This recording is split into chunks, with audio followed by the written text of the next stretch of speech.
This is Kurtop. Here are 100 of the strangest discoveries made by ordinary people. The first forest emerged in Russia, beneath a meadow. In the Tolmachevsky quarry, they found something you usually see in textbooks, not in the sand at a quarry. A petrified stump with real roots. The age is about 385 million years. This is the late Devonian, a time when the land was just beginning to turn green. Initially, everyone assumed it was a prototaxite, the well-known ancient column-shaped organism here, but the roots revealed it was a real tree, not a column fungus. The discovery was made by an amateur paleontologist who noticed a large piece in the sand that didn't look like an ordinary stone and showed it to the experts. Scientists from SPBSU then excavated, documented, and sent the sample to the lab. By analyzing thin sections and tissue structure, they can more accurately identify the species and age. The first forests here stabilized the soil, altered water runoff, and affected the carbon balance. Simply put, this was the beginning of the forested planet we're used to. You could use many scientific terms, but the main point is scientists searched for a giant fungus and found the ancestor of our forests instead.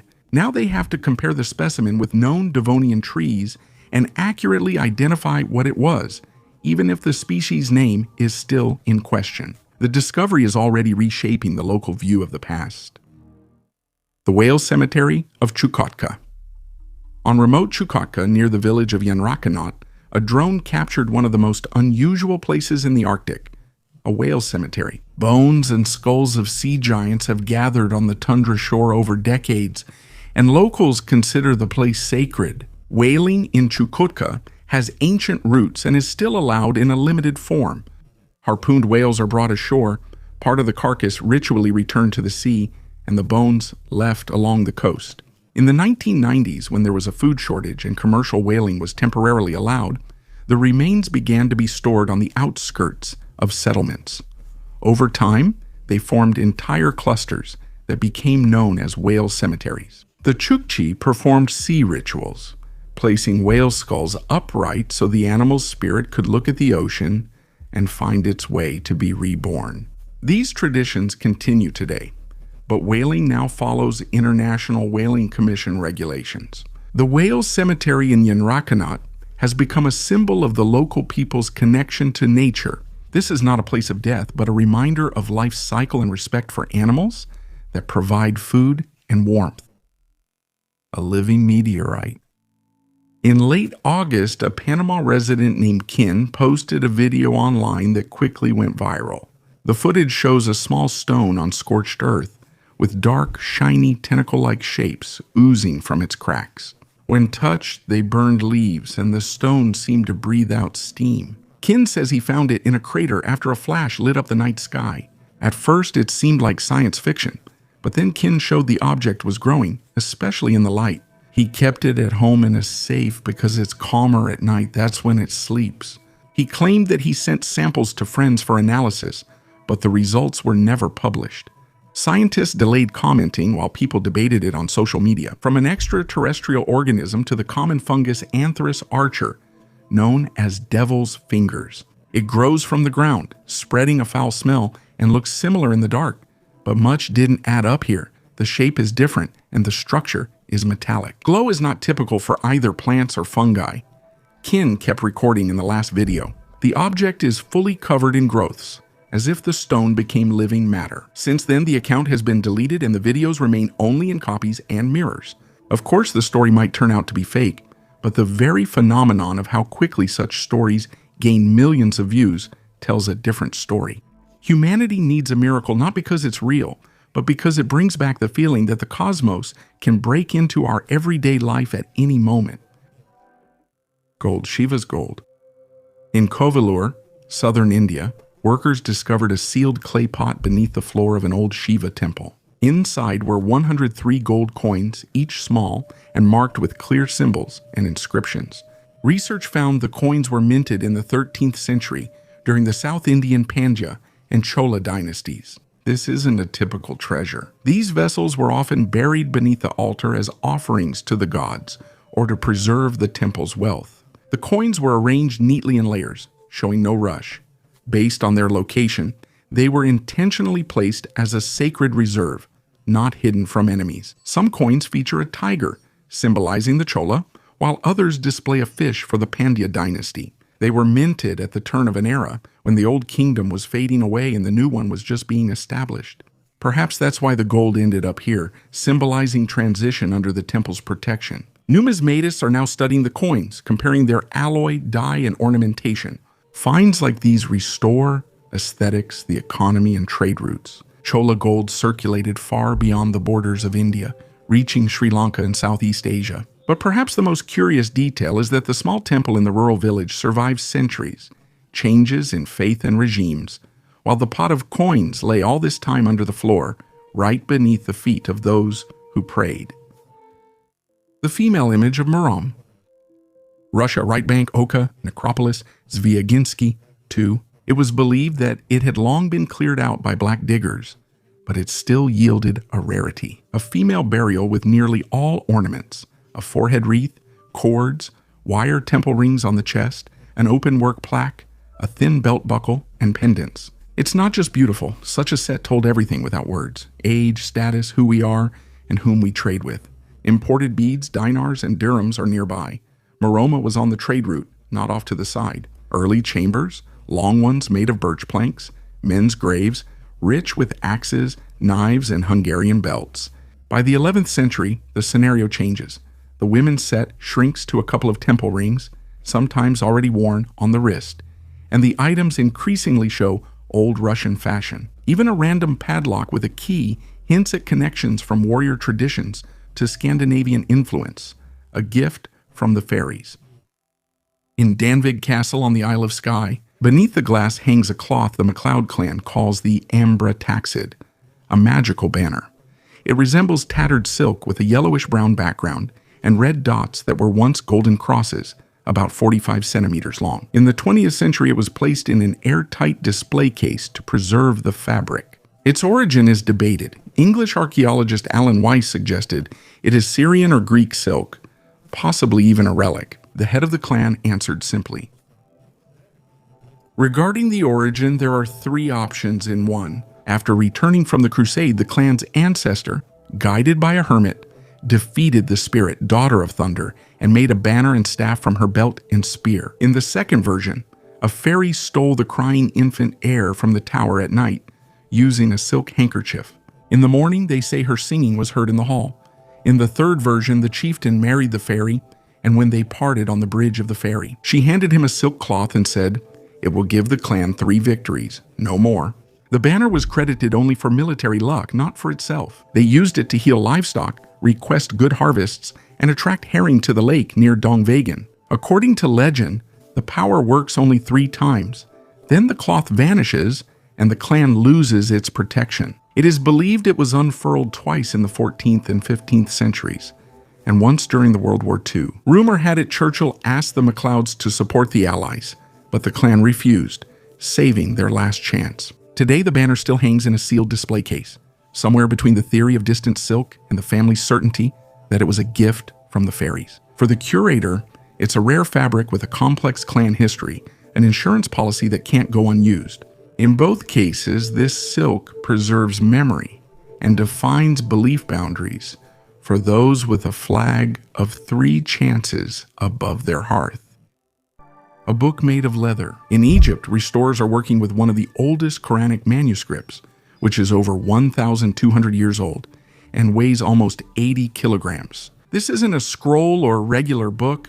It's a massive 1,087-page volume made from tanned animal leather. The ink has darkened, making the text barely readable, but each hand-drawn letter is impressively precise, like a pattern.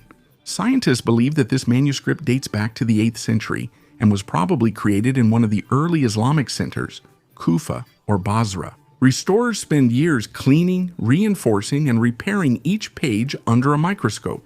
Experts note that despite its age, the parchment structure is almost intact. This is one of the rare cases when an artifact has been preserved not because of the climate, but because of its scale. The page's immense weight and density preserved the text inside. For Muslims, this book is both a symbol of faith and a piece of writing history. It shows the shift from ancient Arabic script to a modern style, and how religion transformed text into art. Altai Mummy, Altai Burial Mounds, Pazyryk. Thanks to the ice, the 2,500-year-old person's skin has been preserved, showing nearly vanished tattoos. Scientists re-examined them, looked at the images under different lighting, studied the pigment, and reproduced the techniques on models. Something unexpected emerged. The tattoos were by multiple artists. The right hand features finely detailed deer and big cats, clearly an experienced master's work. The left has simpler, uneven geometry, likely done by an apprentice. This is the first convincing case where several artists are believed to have worked on the same body. The pigment is ordinary soot. The tools include a single needle for outlining and a comb, several needles on a bar, for quickly making dots and shading. This combination explains the line's depth and texture under a microscope. The incisions made during mummification in some places cut through the designs, so they weren't preserved for ritual purposes. The tattoos were part of everyday life, a sign of status, group affiliation, or personal symbols. Skin lines show the structure of the Iron Age community. There are masters, apprentices, and a demand for complex body ornamentation valued in life, not after death. They ate 11 people. Sierra de Atapuerca, northern Spain. In El Mirador Cave, archaeologists studied 2 clusters of human bones and found some of the most detailed evidence of Neolithic cannibalism. Radiocarbon dating confirms the samples are from 5,700 to 5,570 years ago. The group had at least 11 people, adults, teens, and 3 children. The bones were lying partly in a natural depression and partly mixed with household waste and animal remains. The cave was filled in and used as a pen then. The image is formed by the combination of details, not each one alone. Cuts and chopping marks can be seen on the bones, where meat was removed, fractures on fresh bone for access to the brain, and bone marrow, traces of human teeth, as well as signs of heating. Some materials are burned, and isotopes and strontium show traces of boiling in places. Several people seem to be locals, not foreigners. There are too many coincidences for the bone damage to be accidental. Cuts, fractures, bite marks, and heating clearly show a pattern. The most optimistic version is that our ancestors encountered other people. The defeated were butchered and eaten. But scientists do not rule out the fact that ancient people could have eaten members of their own community. The petrified sequoia of California. In California, not far from the city of Calistoga, there is one of the largest petrified forests in the world. The age of this natural monument is about 3.5 million years. Once, giant sequoias grew here, but a powerful eruption of an ancient volcano covered the grove with ash and lava, forever halting the process of decay in an oxygen-free environment. Mineral solutions slowly saturated the wood, replacing organic matter with silica. This is how stone copies of trunks formed, preserving bark, growth rings, and internal tree structure. This place was first mentioned in 1857, when settlers accidentally discovered petrified trunks during construction. Scientists later confirmed these were sequoia fossils over 2,000 years old when the catastrophe occurred. The area became known as the Petrified Forest of Calistoga and was later privately owned, eventually becoming an open-air museum. In the 1880s, the writer Robert Louis Stevenson visited it, leaving a note in 1915. One of the trunks was presented at the Panama Pacific Exhibition in San Francisco. A tourist route about 1 kilometer long now runs through the area. Many of the trunks are still half buried underground, but their structure has been perfectly preserved. The Calistoga Forest is a rare case where a volcanic disaster preserved nature in stone, serving as a unique record of North America's geological history. The first green mummy. Archaeologists found a sarcophagus lined with a thin green coating inside a tomb at the Abydos necropolis in Egypt. At first, they thought it was just traces of copper or mold, but analysis showed that it was actually a mineral deposit of malachite. Over time, they seeped into the mummy's bandages and skin, giving the body a greenish tint. The burial dates back about 2,600 years. Inside lies a man, likely wealthy based on his bones and belongings, but not a pharaoh. In the tomb, they found amulets, vessels with offerings, and remnants of an oil mixture that was used to cover the body before mummification. The mummy turned green over centuries due to copper salts in the mixture. For Egyptians, green wasn't just decorative, it symbolized Osiris's rebirth, vegetation, and eternal life. That's why even in this accidental chemical reaction, there is symbolism. The body became literally, not just metaphorically, eternal. Copper compounds may have entered the tomb from jewelry, vessels, or burial pigments, but the result itself looks so unusual that the mummy received an unofficial name. The green figurine of the Siamese twin is a small ceramic artifact. 2 faces, 1 body, a figurine fused together with shared legs, but different heads, pocket-sized, about the size of a palm. This wasn't a temple statue or display item. It was handheld, portable, and likely taken on journeys. The ochre surface is finely polished with edge notches.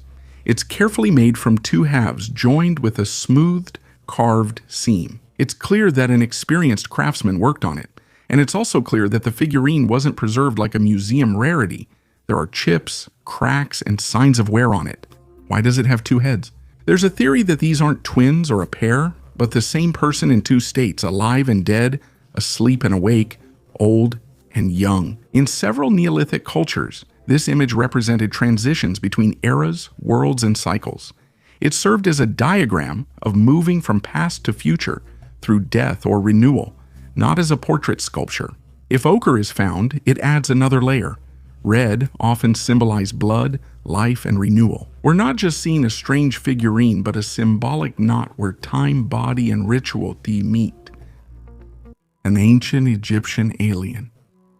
In Perry's rock-cut tomb, archaeologists unexpectedly discovered a tiny Phaeons Potikos, an Egyptian protective god guarding the path to the afterlife. It was found among beads, amulets, and the remains of 14 people for Anatoly. This is rare. Adiyaman Museum publications call it the first such discovery here. It's immediately clear this is not just a pretty trinket, but a functional amulet placed there intentionally. The Potikos in Egypt protects against evil, disease, bites, and guides people through danger. If such an amulet was found in Kamagina's Hellenistic tomb, it suggests the family accepted Egyptian protection in their ritual.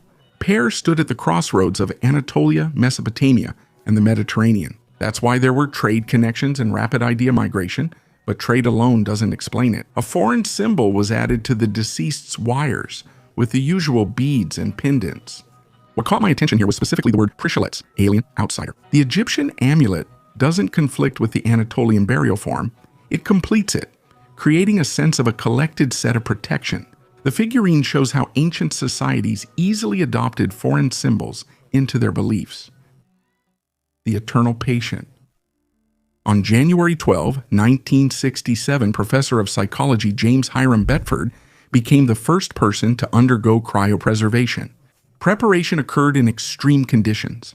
The body was cooled with ice, cryoprotectants were introduced via the vascular system, then it was placed in dry ice and stored long-term in liquid nitrogen at minus 196 degrees Celsius. In the following years, frequent transport of the remains made maintaining proper conditions difficult. Relatives and enthusiasts provided the nitrogen at their own expense. Until in 1982, the body was placed in permanent storage at Alcor. A 1991 examination recorded mechanical damage to the soft tissues and a number of defects related to early, by modern standards, primitive cryoprotection protocols.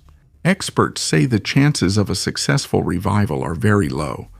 The procedure started after legal death. Brain tissue vitrification was incomplete, causing irreversible ice microcrystallization. The story of Bedford, however, influenced the movement. Today, hundreds of bodies and neuropreservations are stored in cryo companies in the United States and Russia. Thousands of signatories are signing contracts for the future. Scientifically, the case serves as a historical precedent and highlights the organizational, ethical, and technological limits of mid-20th century cryonics.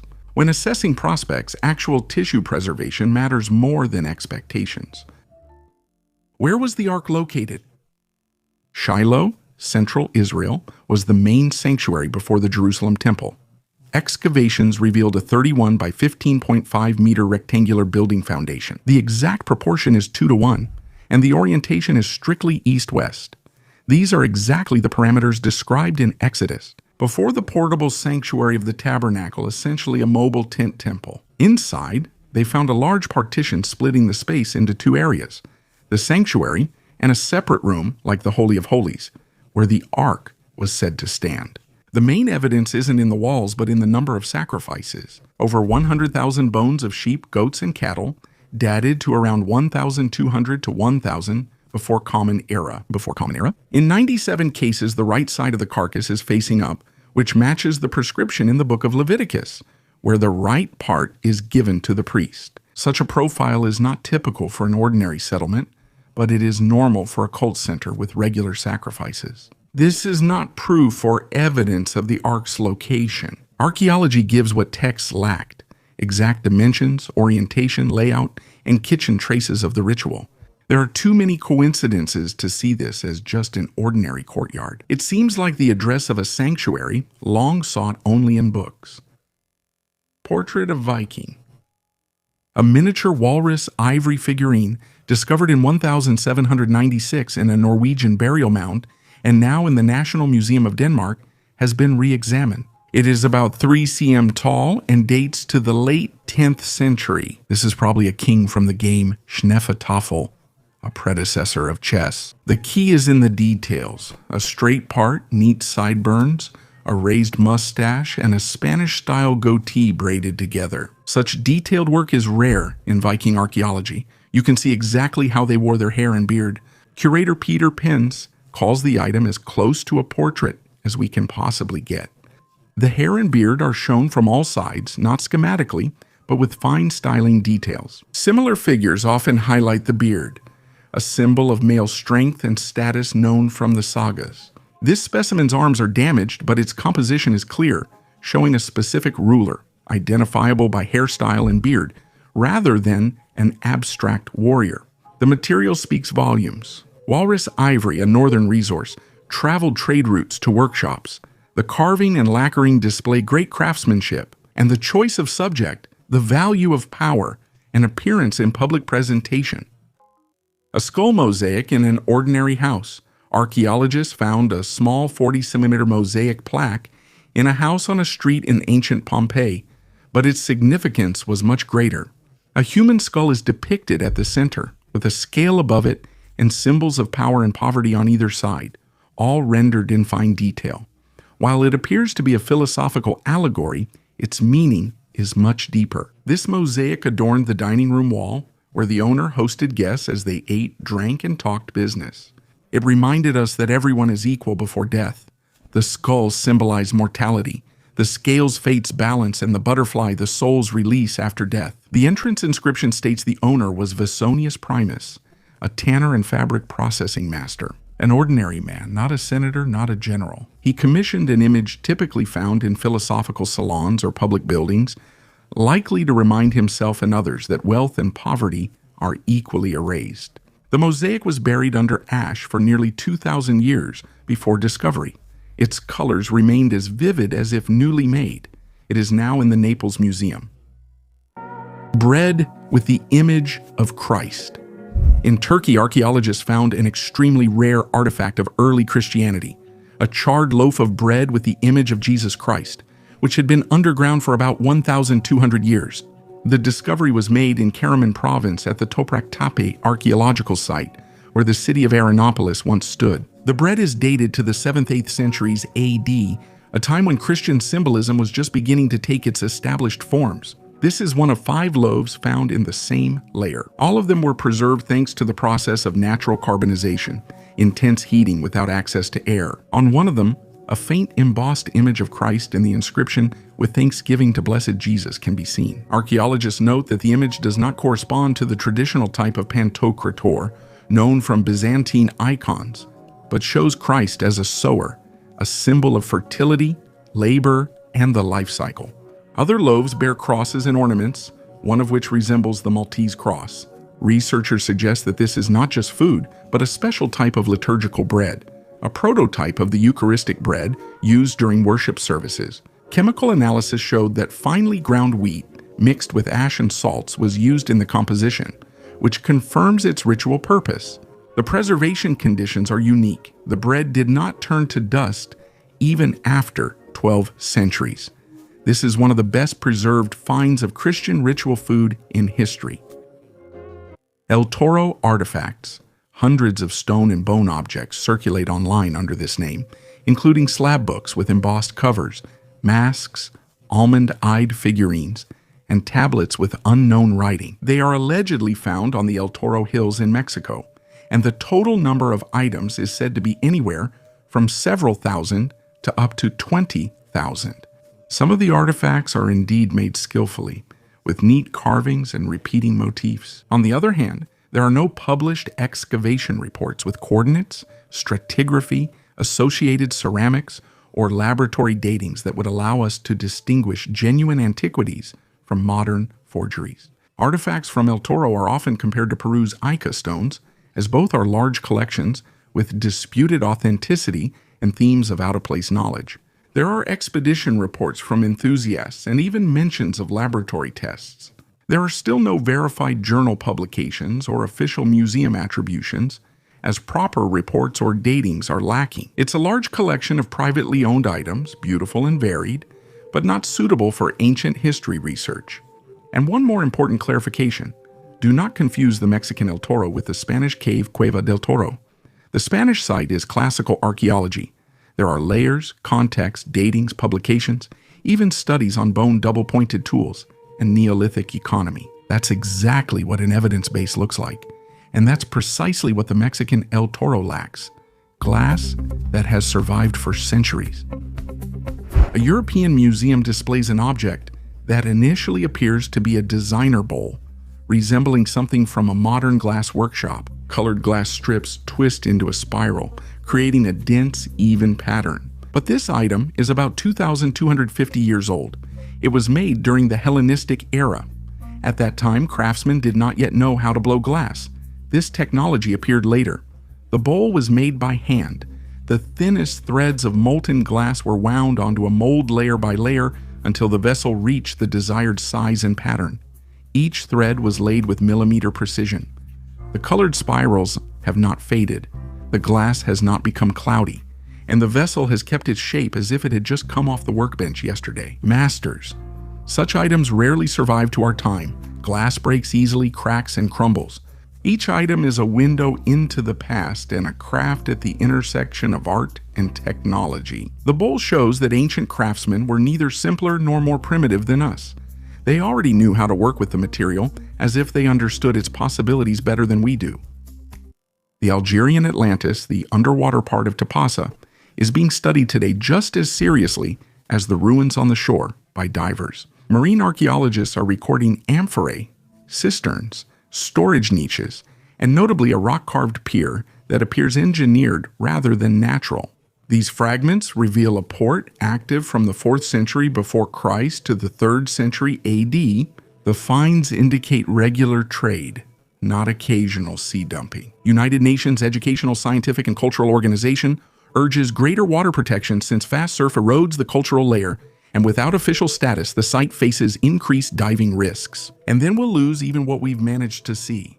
The team is collecting artifacts found in the spring and moving along the structure's dark outlines with new equipment. Only multiple dives and deposit analysis will give the final answer. Before us is either a sunken city that was taken by the water, or the lower tier of an ancient harbor that gradually settled beneath the waves. I'm fascinated not by the word Atlantis, but by the chance to study how a real port operated through the Phoenician, Roman, and Byzantine eras. If we manage to record the layout of the docks and cisterns, we will finally understand what the coastal hub looked like, one that the sources are silent about, but the sea still preserves its fire, people and dogs. Saxony-Anhalt, Germany, Gerstowitz area. Archaeologists have discovered 12 deep pits up to 2.5 meters deep, dating back to 3,400 to 3,050 before Christ. This is the Salzmunde culture, a local branch of the funnel beaker culture. The finds suggest recurring rituals, not just ordinary garbage. The pits contain charred building remains, intact ceramic vessels, and both human and dog bones together in one complex. The dog remained anatomically intact with traces of fire nearby, and later a human skull was added. The pit was opened and reused several times elsewhere. A household stove became a grave for two, with cremated bone traces found from before or during burial. Why a dog? In ancient beliefs, they were guides to the other world, so their presence near human remains makes sense. Objects and bones are organized for the transition ritual. These aren't spontaneous burials, but planned events involving fire, dismantling, and partial resets. The context of time is important. The Neolithic ended with climate instability and pressure from neighboring communities. Crop failures and competition for land could have increased the need for ceremonies dedicated to ancestors and the hearth. Ovens in some homes become ritual symbols of community life. DNA and isotopes will reveal if these people were locals, the origins of the dogs, and whether the dogs belonged to one family or came from various settlements. A Maya cosmogram in southern Mexico, in the state of Tabasco, where archaeologists studied the Aguado Phoenix site, a massive earthen structure hidden beneath the forest. It's barely visible in satellite images, but LiDAR shows it. Laser scanning, which removes vegetation, revealed clear outlines of a platform nearly 1.5 kilometers long. This structure is older than any known Maya center, dating to around 1000 before Christ, about 1,000 years before their renowned pyramids and cities emerged. They discovered canal, embankment, and road remains around the platform, all aligned with the cardinal directions. All of this looks like a carefully planned complex, built without stone, using only earth and clay. Scientists call Aguado Phoenix a cosmogram. It's not a temple or city, but a symbolic space representing the world in the landscape. Here, judging by the findings, there were mass gatherings, rituals, and feasts, but there are no traces of kings, palaces, or sculptures. Apparently, these were built collectively by communities, not under a leader or central authority. Archaeologists were surprised by this discovery, as they thought Umayya's monumental structures emerged only after complex cities and elites developed. Aguado Phoenix demonstrates that large structures may have emerged before states thanks to collective effort. Today, the site is still being studied. It is becoming a source of pride for locals and reminds archaeologists that history isn't always linear. Some people create for an idea, not power. The Cauldron of War, Brandenburg on the Havel, in the courtyard near Hodkarturkplatz, archaeologists are uncovering a layer of old half-timbering and pulling a copper cauldron out of the ground. Inside, there aren't hundreds of coins, just 3 silver rings, but they reveal more about the past than books. This is a Swiss Dicken from Zug, 1610 with St. Oswald, a 1618 Reichsdaler from the start of the 13-Year War, and a 1634 Hamburg city coin with Ferdinand II's name, 3 mintings, 3 routes, Switzerland, the Netherlands, northern Germany, and Hamburg, according to this geography. Clearly, in devastated Central Europe, money moved alongside refugees, mercenaries, craftsmen, and trade caravans. Why are just 3 coins in the large cauldron? The simplest explanation is the owner had just started collecting a reserve and hadn't returned yet. Another possibility is the valuables were hidden in multiple places to avoid losing everything at once. And this spot was just one of those caches, next to the find of slag drops, solder, and fragments of non-ferrous metal. A craftsman apparently worked here, viewing the cauldron as just a tool until the war made it a safe. This little set clearly shows the spirit of that era, that people were always preparing for war, epidemics, or something else, stocking up for a rainy day. Sometimes the past isn't chests full of thalers, but 3 silver coins hastily hidden just to make it through to the next day. Thuringia dagger. After heavy rains near the village of Gütersleben in northern Thuringia, a bronze dagger emerged from the soil. The finder left it in place and notified archaeologists. Experts in Weimar confirmed it was a 3,500-year-old Bronze Age dagger. It's a type with a plate-shaped tang. The wide, flat blade base was riveted to the handle, usually made of wood, horn, or bone. The technology for its time was quite complex, casting a bronze plate, forming the edge, polishing the base, and drilling holes for the rivets. Rivet traces on these items reveal how the handle was attached and if the blade could handle stress. Next are alloy analysis, tin and impurity levels, X-ray exam, and corrosion stabilization. If any organic remains are on the tang, the handle's shape can be reconstructed. The artifact was found without a burial or cultural layer. Most likely it was pushed to the surface by shifting karst soil after a heavy rain. In any case, it's a valuable find, direct evidence of craftsmanship and the facilitation of trade. In Central Bronze Age Germany, daggers likely served as weapons, status symbols, and earth offerings. The exact scenario will be revealed by the examination. Unauthorized searching is prohibited in the region, and a special way of reporting a find preserves both the object and the information about it. After examination, the dagger will be displayed at the Elric Regional Museum. From the field, it will move to a display case with a clear story about the origin of the mystery of the Chinese settlement in the Chinese city of Shaoxing, Zhejiang Province. During the construction of the water treatment plant, workers came across unusual soil layers. Archaeologists from the Provincial Institute of Cultural Relics and Archaeology excavated and found remains of a 2,500-year-old coastal settlement. The find dates to the Yue Kingdom, which existed in the Warring States period from 475 to 221 before Christ. Excavations showed that the city of Baikao Yuan served as a trade and maritime center. Two large wooden structures totaling about 1,300 square meters were found. The first is a stilt house with terraces, its walls made of straw, reeds, and wooden posts tied with grass ropes. The second is a large platform of 10 rows of piles along the Kaui riverbank. Such construction required precise calculations and knowledge of loads and soil moisture. Experts say the mortise and tenon joint in wood shows knowledge of three-dimensional construction typical of later dynasties. Clay urns, porcelain bowls, bronze drills, and stone tripods were found at the site. The pig burials drew special attention. Entire animal skeletons placed along the shore, likely for a sacrificial ritual. Such rituals show that the settlement's people linked water to fertility and life. Currently, archaeologists and city authorities are preparing a plan to reduce the area of the archaeological reserve. The site is called a time capsule of the late Bronze Age, which helps us understand how cities in ancient China were built independently of rivers and seas. The Tunguska explosion occurred earlier than previously believed.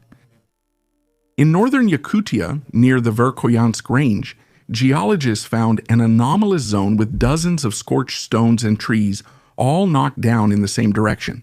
Nothing unusual at first glance. Fires and landslides are common in these places, but analysis showed that the charring did not occur from burning, but from a brief, very powerful heat impulse. Within just a few days, the place was nicknamed Little Tunguska. The scale of destruction there, of course, can't be compared to the fall of the famous object in 1908, but the signs are surprisingly similar. The melted taiga's radial pattern, fused quartz spheres, and traces of iridium and nickel are all typical of cosmic impacts. Researchers are cautious. It might be a meteorite that broke up in the atmosphere, with only the shockwave reaching Earth. Or maybe it's part of a larger belt of impacts linked to the Tunguska explosion. A direct link isn't proven, but the chemical compositions are similar. The main mystery is the age according to the regions, the radiocarbon analysis of the trees in the soil layer. The catastrophe didn't happen at the beginning of the 20th century, but about 1,000 years earlier. This means Tunguska-type explosions may have occurred in Siberia before, but went unrecorded. No crater remains at the site today, just a scorched area now covered by forest.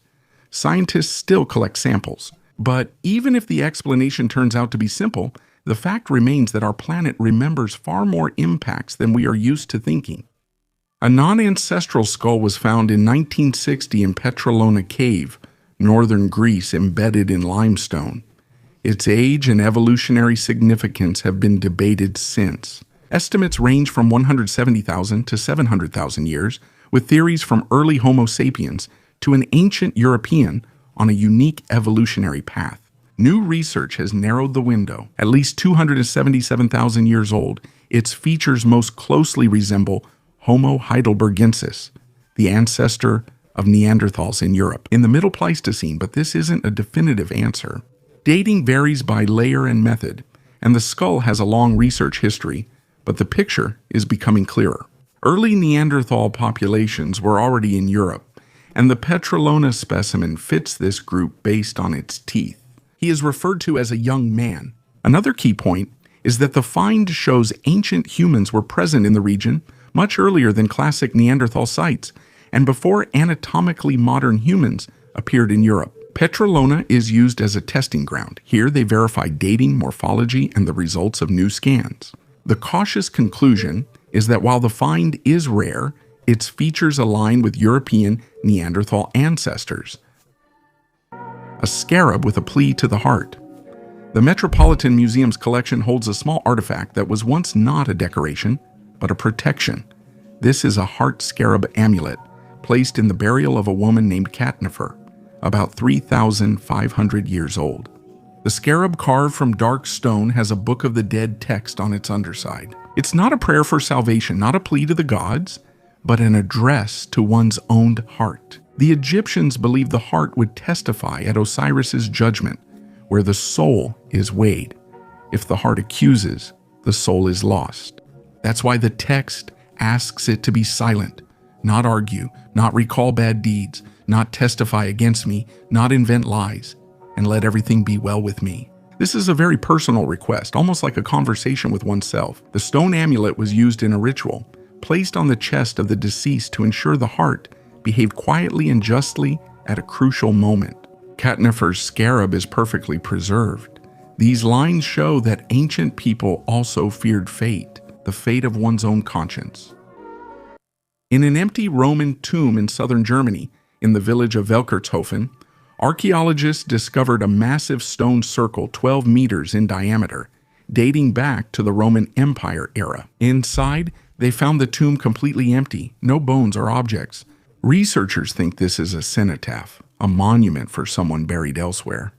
The structure is located near an ancient Roman road and apparently served not so much as a burial as a sign of remembrance and the family's status. Next to the circle, a stone base has been preserved, where a statue of Bavaria might have stood. Such a find is unique. Similar monuments were previously found only in Italy and Central Europe. Scientists think the monument may have honored a Roman military leader or official who died far from home.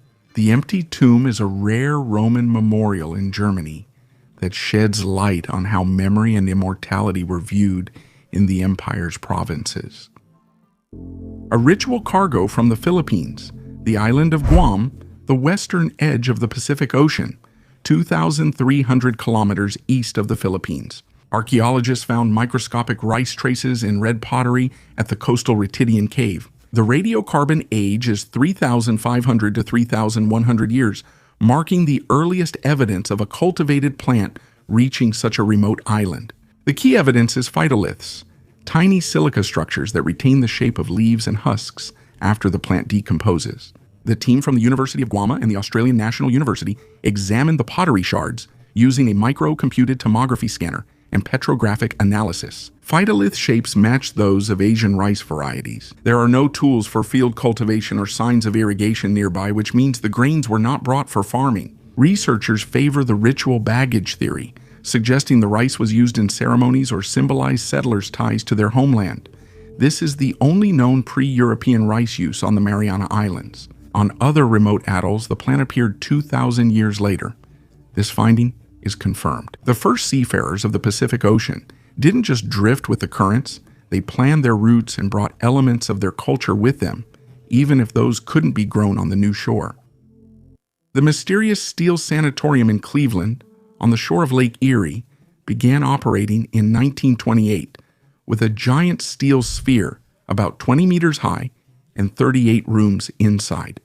The structure was funded by industrialist Henry Timken at the urging of Dr. Furman Cunningham, an anesthesiologist who believed higher pressure and oxygen could treat many diseases. The building had 5 floors with living areas, bathrooms, a strong climate control system, 3 compressors, 2 boilers, an ammonia cooler about 27 tons of mass routing, and filters to control pressure, temperature, humidity, and circulation. Cunningham's method was based on the mistaken assumption that many diseases are caused by anaerobic bacteria and can be treated with oxygen therapy under pressure within a year. The Bureau of Investigation of the American Medical Association called the project commercial, not scientific. In 1934, James Rand Jr. bought the facility and renamed it the Ohio Institute of Oxygen Therapy, but a steady flow of patients never developed.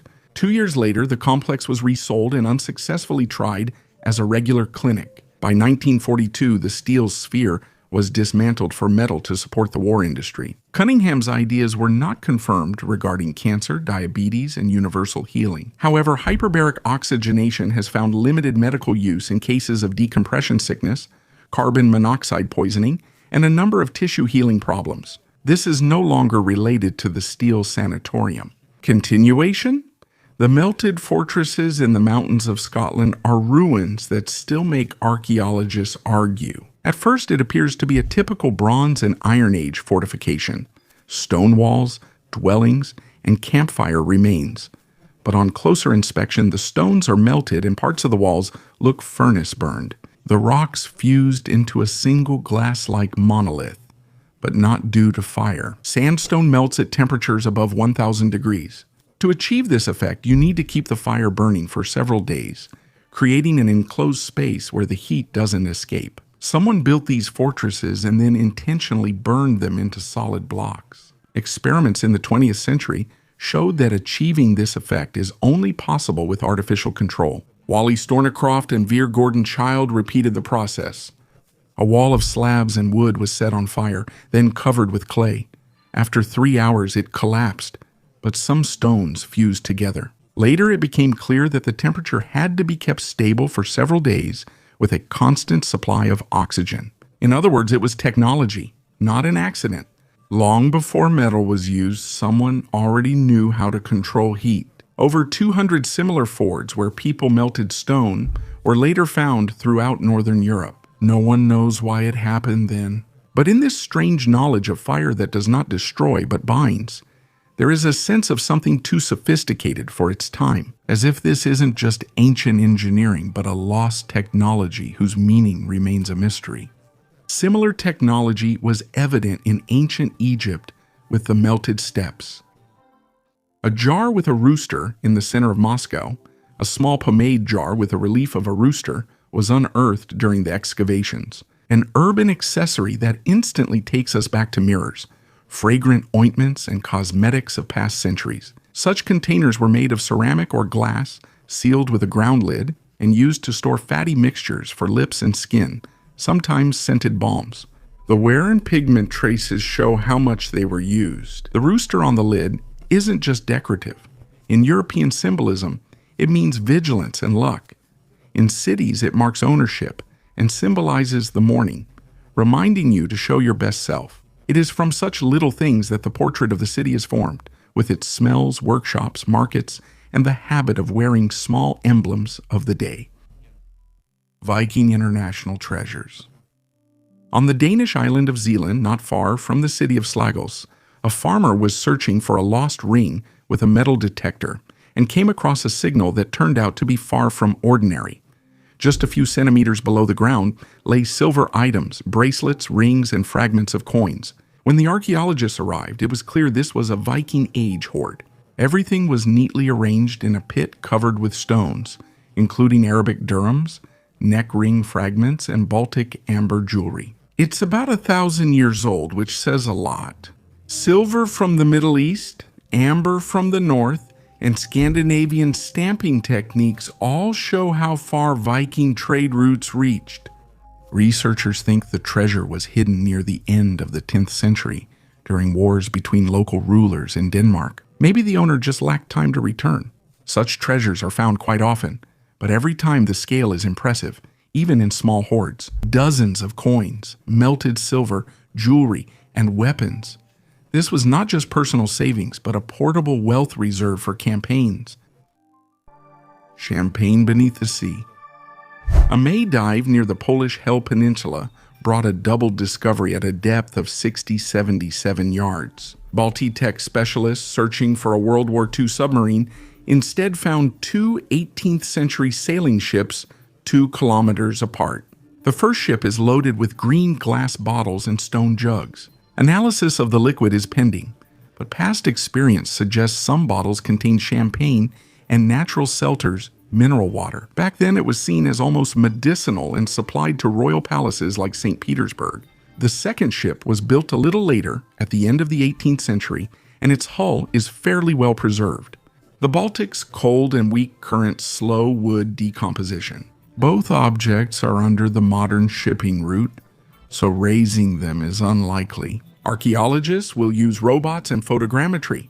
The discovery confirms the busy trade between the Baltic, Northern Europe, and Russia long before steamships. It shows the shallow sea's seabed serves as an archive, turning commercial voyages into time capsules. The Black Pyramid. In the collection of out-of-place artifacts, a small stone pyramid from Ecuador often appears, with an inlaid eye at the top, 13 steps and small symbols at the base. It was allegedly found in the 1980s near Lamana, Cotopaxi province, along with hundreds of strange objects. The eye glows under an ultraviolet lamp. At the base, there's a drawing of the Orion constellation in ancient script. The artifact is linked to private collections like Klaus Dona's Circle and the Crespi collection stories. The problem is that the item has no published archaeological context, no excavation report, no layer coordinates, no museum inventory history.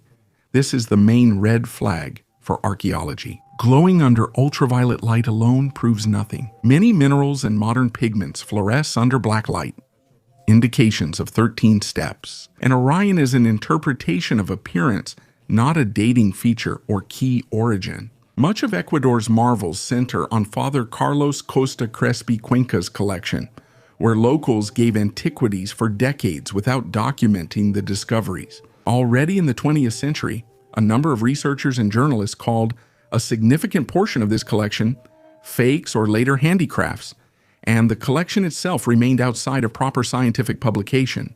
Authentic anomalous artifacts always have documentation, location, layer, related ceramics, dating charcoal, lab reports, journal publication, and museum inventory records. The Black Pyramid doesn't have any of that.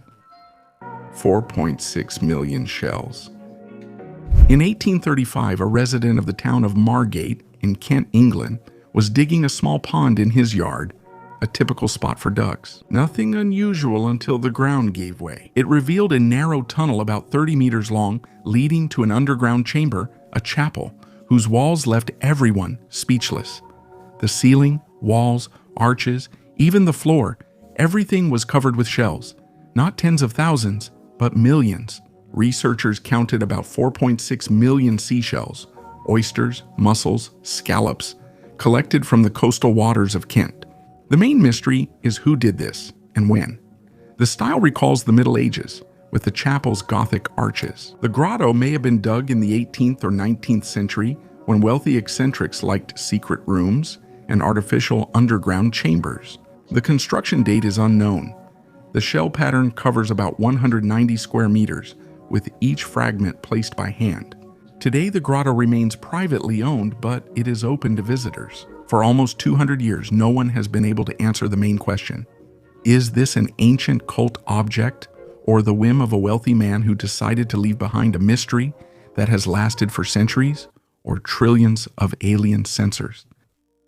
Richard Banderich speaks quietly, like a man who knows his words are already being recorded. A former engineer at National Aeronautics and Space Administration in Lockheed Martin, he spent decades designing propulsion systems, and now claims that the Earth is dotted with invisible devices of extraterrestrial origin. He says they've been here a long time and we're now finding them. According to him, we're not talking about ship debris, but about a network of tiny sensors, trillions of microscopic structures scattered across the planet.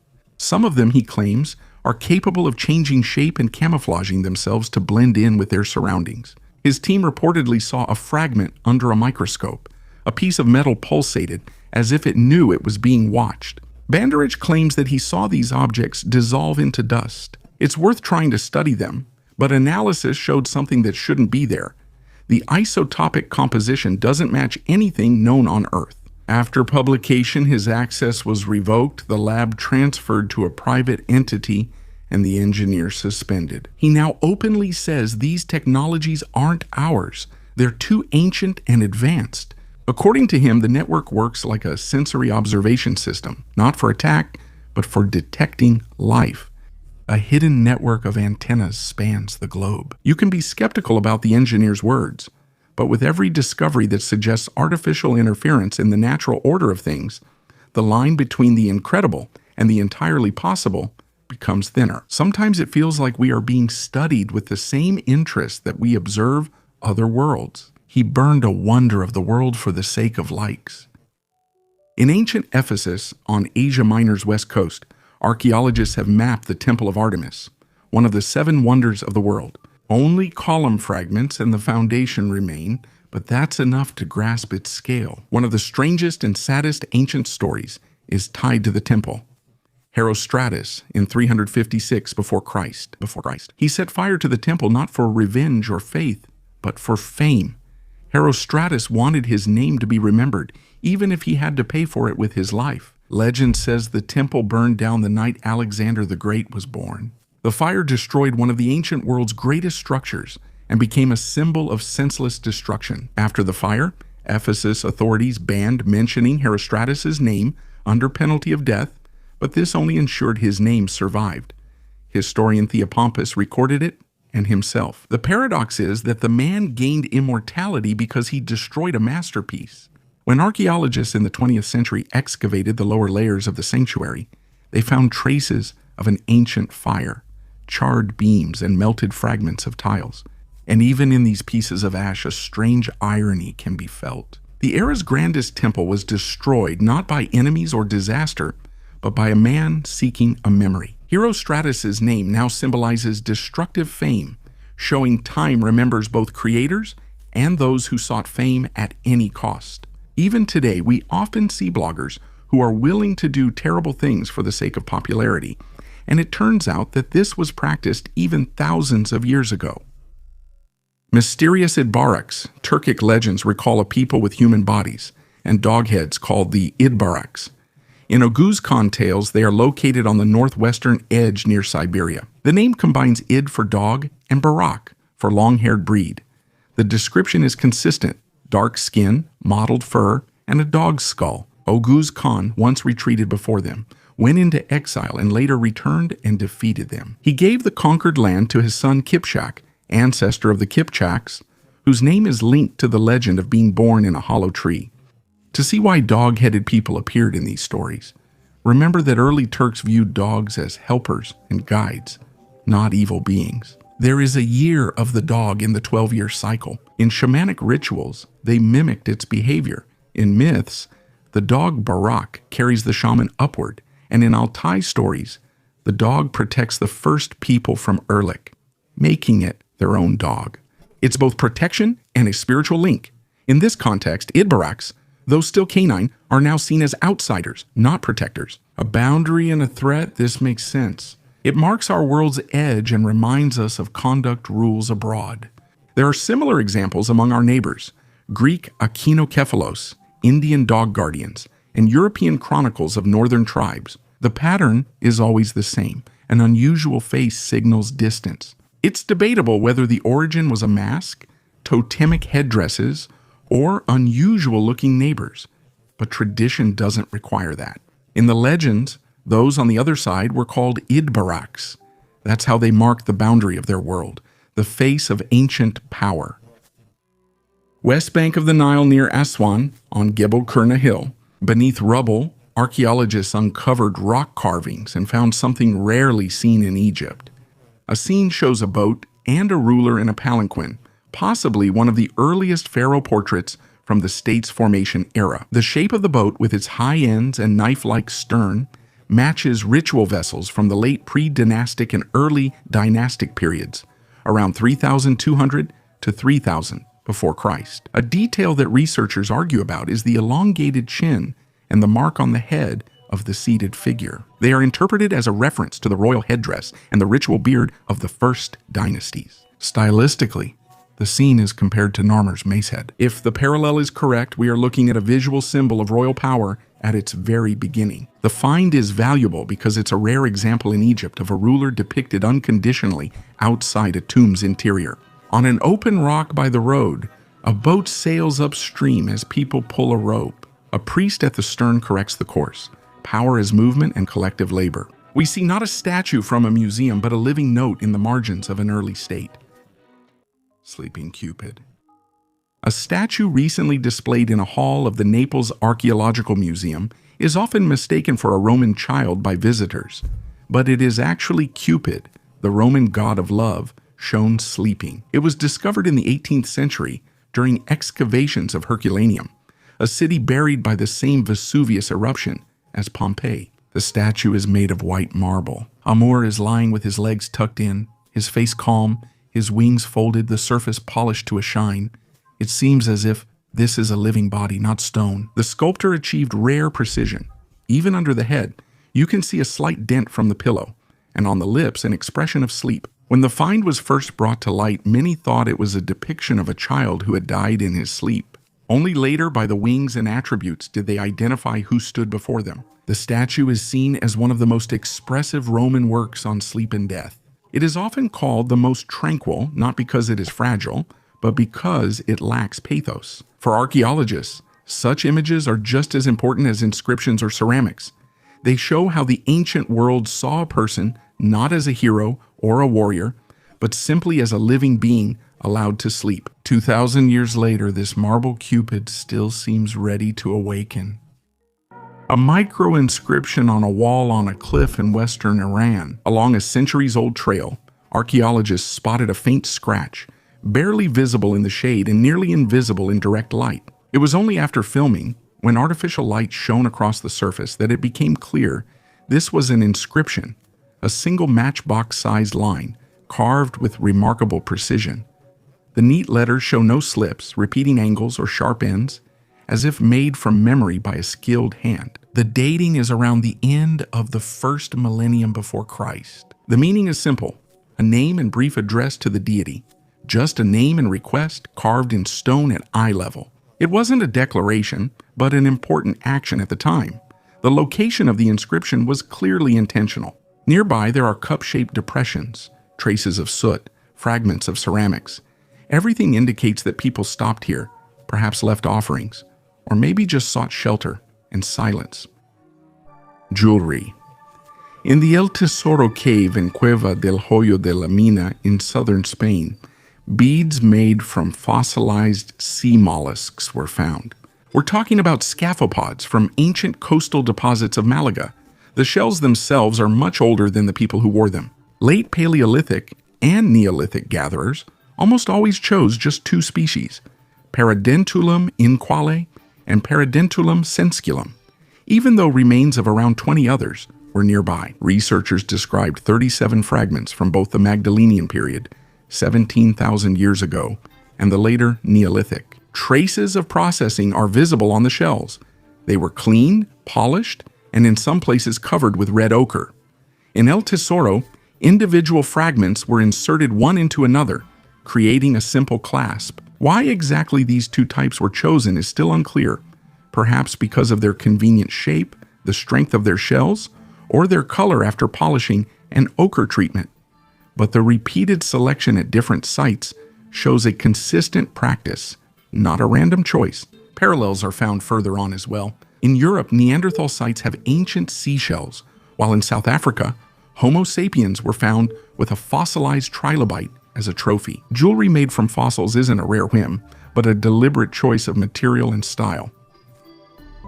Water tunnels, deserts in Iran. Some places on Earth appear as if a giant drill pierced them, leaving neat round holes lined up for kilometers. In fact, this is a qanat, an underground aqueduct that is almost 3,000 years old.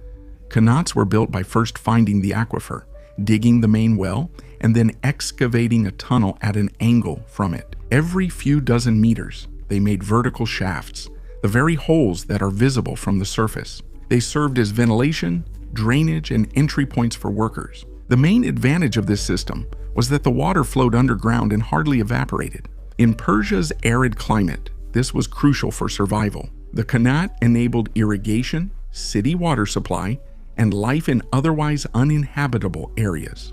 The Gonabad Qanat, one of the oldest and longest, is 33 kilometers long with 427 shafts. Many of them were dug by hand in stone without metal tools, and remarkably, the system still works to this day. For archaeologists, this is more than engineering. It's a legacy from a civilization that understood geology and physics as well as modern experts. People here learned to control water, so the result has lasted for millennia. Under the temple where it all began, and Jerusalem's Church of the Holy Sepulchre, one of the most revered places in the Christian world, it is believed that this is where Jesus was buried.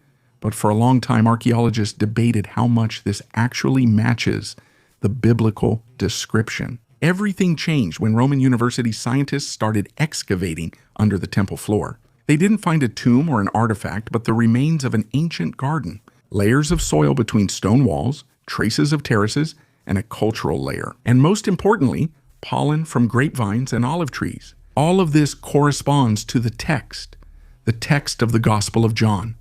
In this place where he was crucified, there was a garden. If the radiocarbon analysis confirms the age of the find, it will be the first direct archaeological confirmation from the text of the New Testament. Exactly, not theological, not symbolic, but physical. During the excavation, they also found an ancient marble altar lost in a 19th century fire. It had been in the church the whole time, just facing the wall. On the front side, there is graffiti from tourists, and on the back, a unique mosaic made using a technique known only to Vatican craftsmen. No sensationalism or mysticism, just facts, which sometimes speak louder than legends. Darius's gold. During Persepolis excavations, workers found a stone box beneath the Apadana Palace foundation. Inside were two thin plates, one of gold and the other of silver. They were placed there during construction, about 2,500 years ago, during the reign of Darius the Great.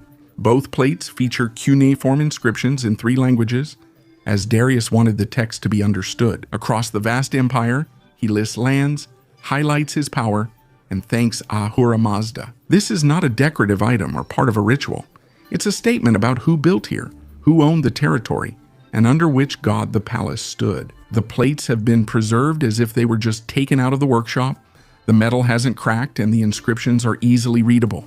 They were intentionally placed in the foundation, not as a secret, but as a sign for future generations, if someone looks beneath the stone. 3 amazing artifacts.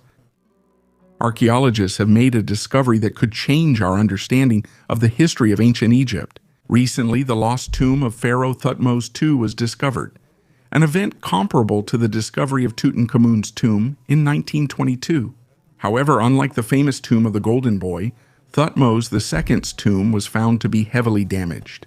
After the pharaoh died, the chamber flooded and most relics were likely moved elsewhere. Key artifacts include alabaster vessel fragments bearing Thutmose II's name. These vessels, shaped like ducks, were used in rituals and indicated the high status of their owner. The inscription on them helped confirm that the tomb really belonged to this pharaoh. Another important find was fragments of paintings that had fallen from the ceiling and walls. Researchers discovered that the ceiling was once painted blue and covered with stars, and the walls were decorated. Texts from the Book of Amduat, an ancient Egyptian work describing the sun god Ra's journey in the afterlife. Such images were found only in the tombs of pharaohs and close nobility. Another artifact found is a wooden rod, which could have been part of a spear or a ceremonial fan used to fan the pharaoh. An inscription with the king's title has been preserved on the shaft, which became further evidence that the tomb belonged to Thutmose II. The giant stone sarcophagus. This sarcophagus belonged to the powerful pharaoh Ramesses III, who ruled Egypt during the 20th dynasty. It is a true masterpiece of ancient Egyptian sculpture and ritual art. The huge stone coffin is covered with carefully engraved symbols and scenes from the Book of the Dead, which were meant to help the pharaoh pass through the afterlife and achieve eternal life. The side walls show protective goddesses like Isidia and Nephthys with outspread wings, symbolizing divine protection. Hieroglyphic inscriptions describe Ramses III's feats and his ties to the gods. Interestingly, this sarcophagus was reused by the priest kings of the 21st dynasty, which shows when royal tombs were being reused in the later period. Today, this great sarcophagus is kept in the Louvre, where thousands of visitors can see it. A stone tower in Barumini, Sardinia, is a unique 3-story structure built from massive stone blocks without cement, arches, or metal. It stands solely by weight and precision. This is Su Naraxi, the heart of the ancient Nuragic culture that lived here more than 3,000 years ago.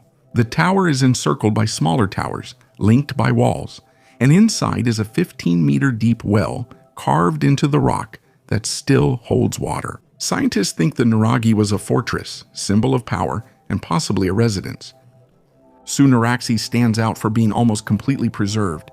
You can climb the stairs, walk through the inner corridors, and see how people of the Bronze Age built. Each slab weighs tons, yet they are placed so precisely a knife blade can't fit between them. Excavations have shown that this place was used for centuries, first as a fortification, then as a settlement, later as a storage area, and even as a burial site. In the 20th century, archaeologist Giovanni Liliu excavated the site and showed it was a stone city, not just a single tower. The Nuraga reminded us that Bronze Age Europe was not a dark place.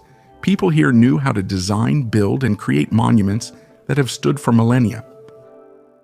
First pharaoh's tomb found in 100 years.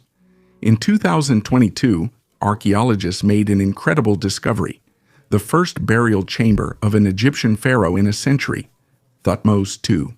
He ruled about 3,500 years ago and was the fourth pharaoh of the 18th dynasty. The burial site is located in the Valley of the Kings, on the west bank of Luxor, in the same place where the famous tomb of Tutankhamun was discovered in 1922.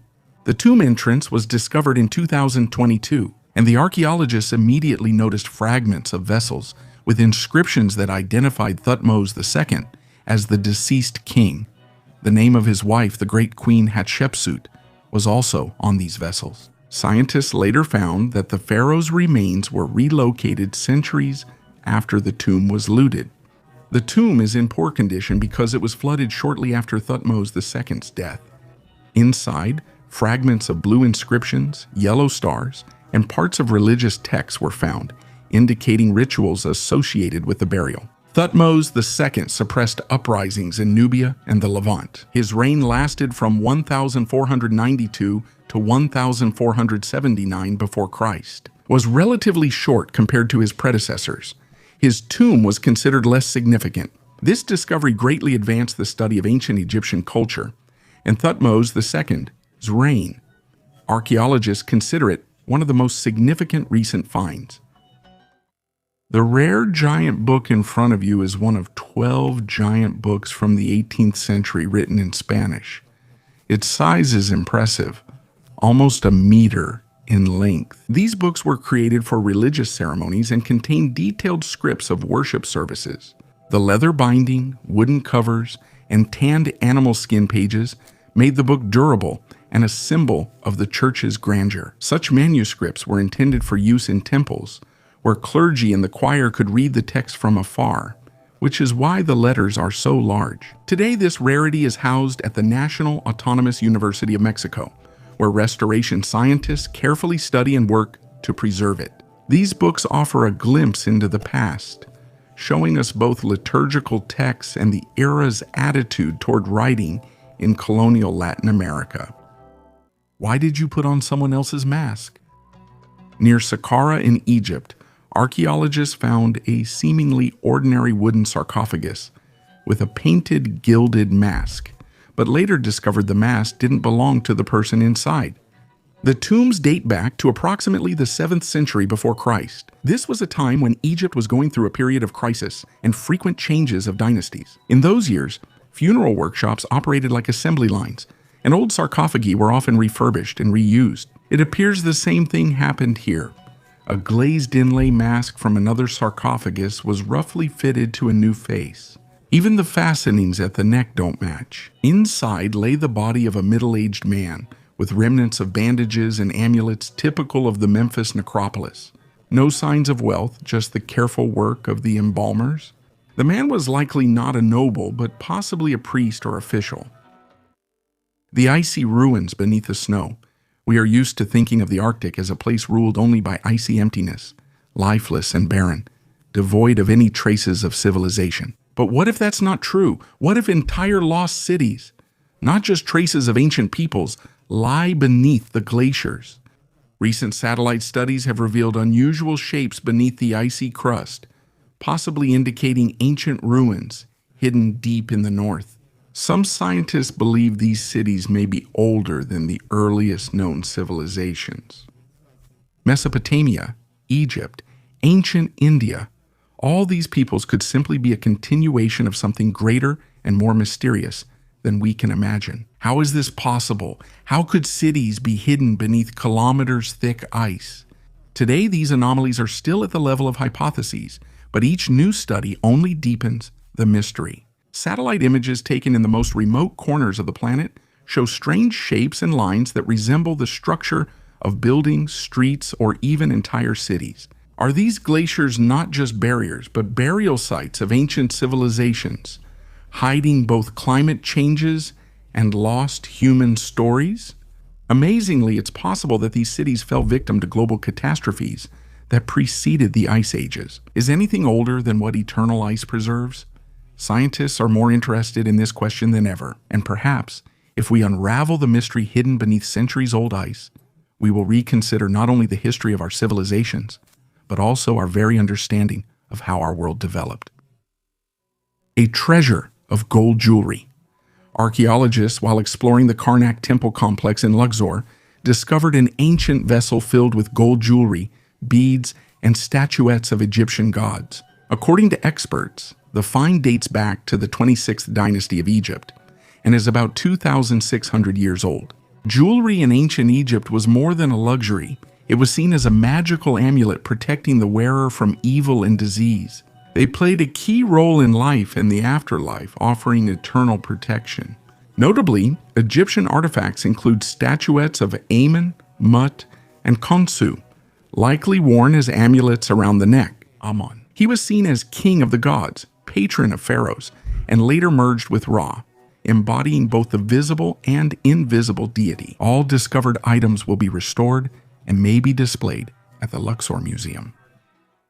The oldest double-headed eagle was found in Alajahuyuk and Hattusa, centers of the Hittite civilization in Asia Minor, where archaeologists discovered an image of the double-headed eagle. Gate reliefs and cylinder seal impressions sometimes depict the eagle holding two hares in its claws. They date to the 14th-12th centuries before Christ. This is among the earliest confirmed two-headed bird depictions in ancient Eastern art. Let's find out who it is. Hittite texts provide no direct evidence of a two-headed eagle cult. Researchers note a possible link to the Mesopotamian character Anzud, or Imdugud, a griffin eagle tied to storms and lightning. In later depictions, Anzud is shown as a bird with a lioness's head. Motifs could pass between cultures and change form, but the idea of a powerful celestial bird remained. It's important to separate facts from legends.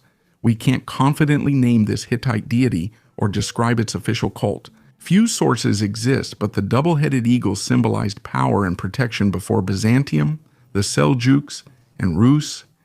Hittite art already placed it guarding gates, passages, and ruler scenes. In ancient and medieval times, double-headed birds appeared on seals, fabrics, and shields. For Byzantines, the symbol represented the empire's eastern and western origins. For Seljuks, royal power and protection, and in later Eastern Europe, statehood. But its origins are ancient, with fewer clear interpretations than images, a hidden mystery from the past. A team of Russian scientists, led by a crystallographer from St. Petersburg State University, recently deciphered the structure of uramphite, one of the world's rarest minerals. This unusual mineral was first discovered 70 years ago at the secret uranium deposit Turakawak in Kyrgyzstan, but at that time, its detailed structure could not be revealed. Recently, scientists got lucky again, discovering uramphite at the Russian Beshtau deposit in the Stavropol region. Uramphite is a uranium mica containing ammonium. This mineral has a bright luminescence and was previously used in photography, but despite numerous attempts to study it, its exact structure remained a mystery until 2023. Thanks to the latest equipment, scientists were able to study crystals just a few millimeters in size and detail. The mineral turned out to be unstable, so finding a quality specimen is real luck. Only 11 ammonium-uranium minerals are known, mostly found in the United States, where ammonium forms from organic matter like roses and decomposed animal remains. The secret the CIA knew in 2002 was revealed when declassified CIA documents were published. One of them was simply called the Report on Noah's Ark. It describes a strange object on Mount Ararat's slope, resembling a huge ship's hull. Rumors about this place have been circulating since the mid-20th century. Here's what's strange. First, the CIA used reconnaissance planes, then satellites, all for this anomaly. The official version states nothing unusual was found in the images, yet many requests to release the 1974 footage were denied. Why hide the images if there's nothing on them? Researchers later took soil samples here and found marine organisms in them. But Mount Ararat is at an altitude of 4,420 meters. Does this mean that water really was here? The very same water from the biblical flood? It may seem like a coincidence, but there have been too many for too long, and people have avoided this place for years. Shit is Thamesy. In 2019, during construction work on the banks of the Thames in London, an object was found that instantly made headlines. It was a 2,400-year-old shield made of wood, not bronze or iron. This was surprising since it was thought wooden shields couldn't last so long, especially in river sediments. The shield was made of willow planks held together with leather and a thin painted limestone layer. The surface is decorated with red and black patterns, concentric circles typical for bricks, and in the center, a convex umbo, the core that protected the hand. There are signs of repairs, clamp marks, patches, and resin streaks on the wood. All evidence suggests the item was for combat, not decoration, making it a significant find for archaeologists. Until then, it was believed that Iron Age warriors in Britain used only bronze or metal shields. Wooden ones were mentioned in sources, but there was no direct evidence. They've been found in excellent condition. The researcher notes the shield's design was ingeniously crafted, light, strong, and flexible, ideal for close combat. Lab tests showed it withstood strong blows, and its shape absorbed energy. A mineral that no longer exists. This stone weighs only 1.6 carats, but its price is literally beyond estimation. Kyautwite. This is the rarest mineral on Earth discovered by chance in Myanmar at an ordinary market. Scientists identified its composition, and its crystal lattice has never been found elsewhere in nature. The color is amber brown, and its structure looks like an alien object under a microscope. Inside, there are hollow tubes formed by pressure and time. Today, Kyautwite is kept in the Los Angeles Museum. This is not just a stone, it's a mistake of nature, and possibly a trace of an ancient geological event that science doesn't even suspect yet. But what if this mineral is not just a coincidence of nature, but something deeper? What if its composition hides answers to questions we haven't even asked yet? Archaeologists discovered the remains of a human over 1 million years old in the Spanish cave Cima del Elefante, unique remains of an ancient human who lived about 1,400,000 years ago.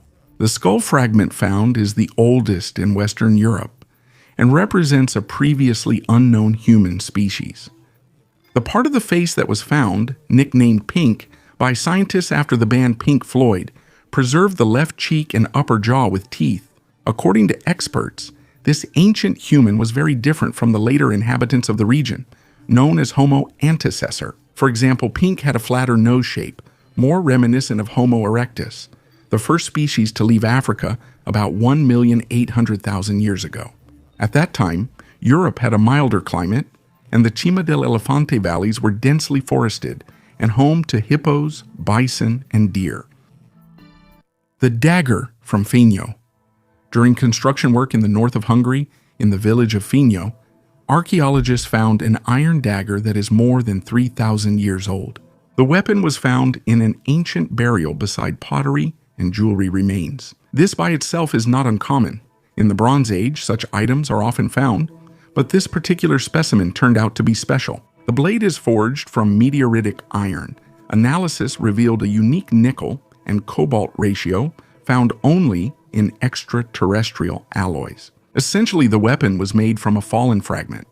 The find dates back to around the 13th century before Christ. That is long before people learned to smelt iron from ore, which means that meteoritic metal was the only source of iron at that time, a rare, expensive, and almost sacred material. Only the elite or priests could own such items.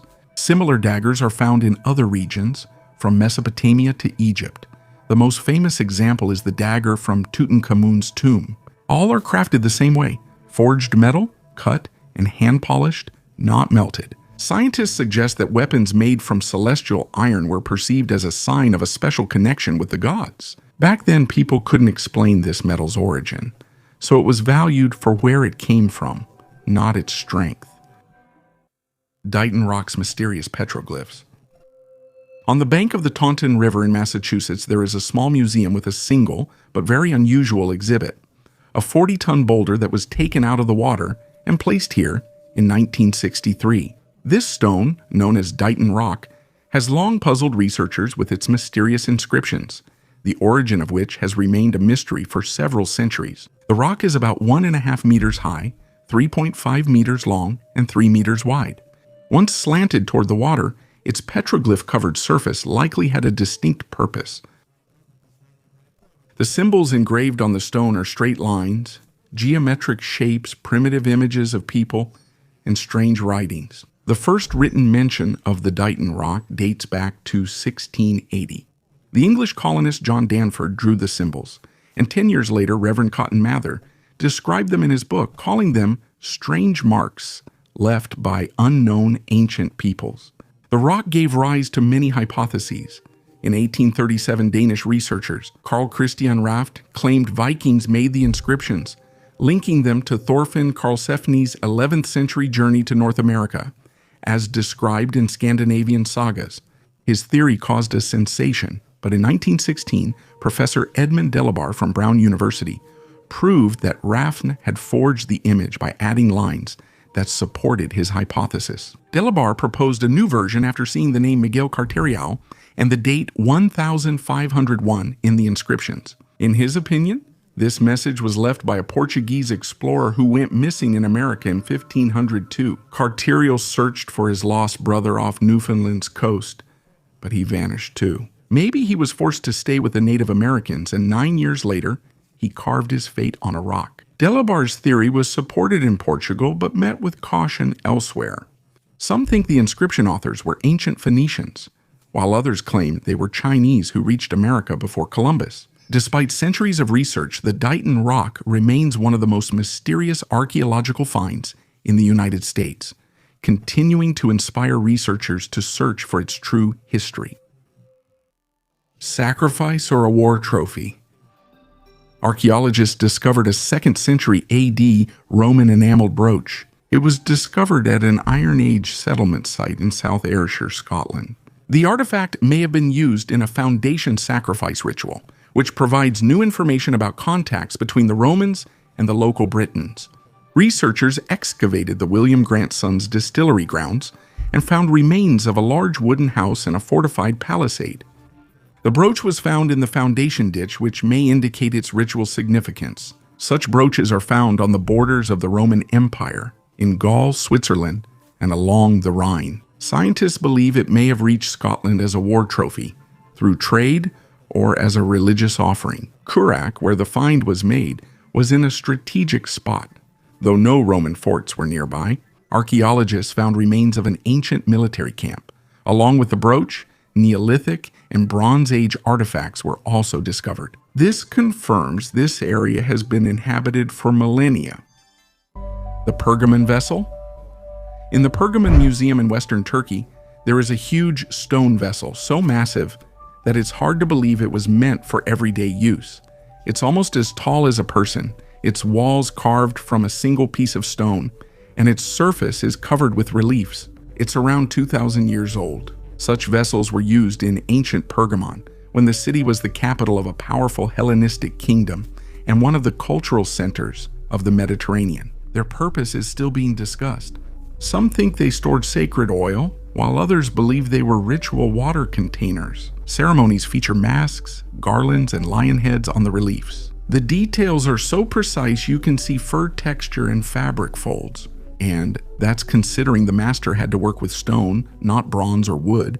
The main question is how such vessels, weighing several tons, were moved. They are found in temples, on terraces, and near sacred springs.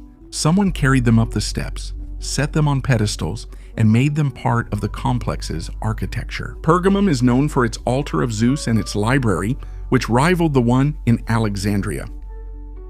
A metal rod.